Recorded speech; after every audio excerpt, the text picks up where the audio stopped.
1인용 종교는 그 어느 종교단체나 그 어떤 종교인에게도 착취당하지 않는 개인적인 신앙을 추구합니다. 요세푸스가 쓴 유대 고대사에는 예수 생존 당시 유대인 네 정파에 대한 설명이 나옵니다. 성경 독자들이라면 익히 들어본 사두개파, 바리새파의 설명이 나오고 예수의 제자들 중에도 포함된 열심당에 대한 설명도 나옵니다. 그리고 사복음서에는 전혀 나오지 않는 에세네파도 나옵니다.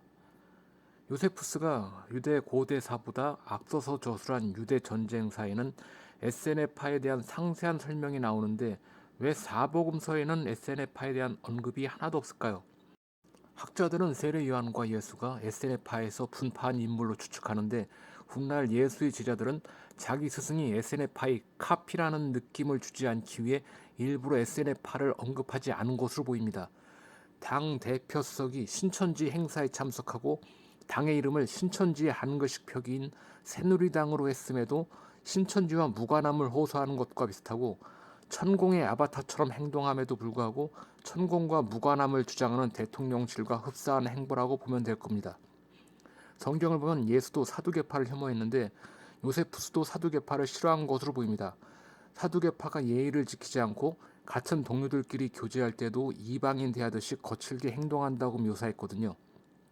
그 둘이 사두개파를 혐오했어도 저는 개인적으로 사두개파와 일부 같은 생각을 하는 입장으로서 객관적으로 설명해 보겠습니다. 사두개파는 오로지 모세 오경만 경전으로 인정하고 나머지는 버립니다. 현대 기독교인이 외경을 인정하지 않는 것처럼 사두개파는 모세 오경만 제대로 된 기록이라 인정합니다. 모세 오경에는 나오지 않은 사후 부활, 심판 같은 걸 부정합니다. 사두개파가 얼마나 율법을 잘 지켰는지는 의문이지만 그들은 율법 준수에 철저했습니다. 적어도 이론상으로는 말입니다. 바리새파는 모세 오경 외에 구약의 다른 부분도 폭넓게 수용하고 받아들였습니다. 사후에 심판을 받고 천국이나 지옥에 간다거나 최후의 날에 부활한다거나 하는 걸 믿었습니다. 사두개파가 영혼의 불멸성을 부정함에도 바리새파는 영혼이 불멸한다고 믿었습니다. 요세푸스는 바리새파가 사치와 낭비를 싫어하고 윗사람을 공경한다고 썼지만 예수의 언행을 보면 딱히 바리새파가 그렇게 살았는지는 의문입니다. 요세푸스는 에세네파에 상당히 호의를 느꼈는지 사회의 주류층인 바리새파와 사두개파는 간단히 설명했지만 에세네파는 상세히 설명을 달았습니다. 에세네파의 숫자도 4,000명이라고 구체적으로 적었는데 최초의 유대 철학자 필로도 자신의 저서에 에세네파의 수가 4,000명이라고 한 거 보면 이 숫자는 믿을 만한 수치인 것 같습니다. 에세네파는 여자들의 음란으로부터 자신을 보호하기 위해 결혼을 하지 않았습니다. 그렇다고 결혼과 출산을 부정하고 비난한 것은 아닙니다. 유대 사회는 근본적으로 결혼과 출산을 장려했기 때문입니다. 에세네파의 소수 분파는 결혼과 출산을 하기도 했던 것으로 보이는데 오직 출산을 위한 성교 외에는 극도로 여자와 접촉을 안 한 것 같습니다. 에세네파는 극도로 절제하고 검소한 생활을 했습니다. 채색하거나 물들이지 않은 하얀 옷만 입었고 규칙적이고 경건한 생활 자세를 유지했습니다.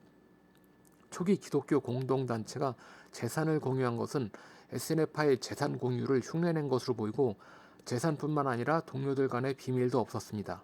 다만 공동체 안에는 절대 외부에 발설하지 않았습니다. SNF파에 가입하고 싶다면 1년 동안 유예 기간을 두고 기존의 SNA인들이 신입을 관찰하고 생활 규칙을 가르칩니다.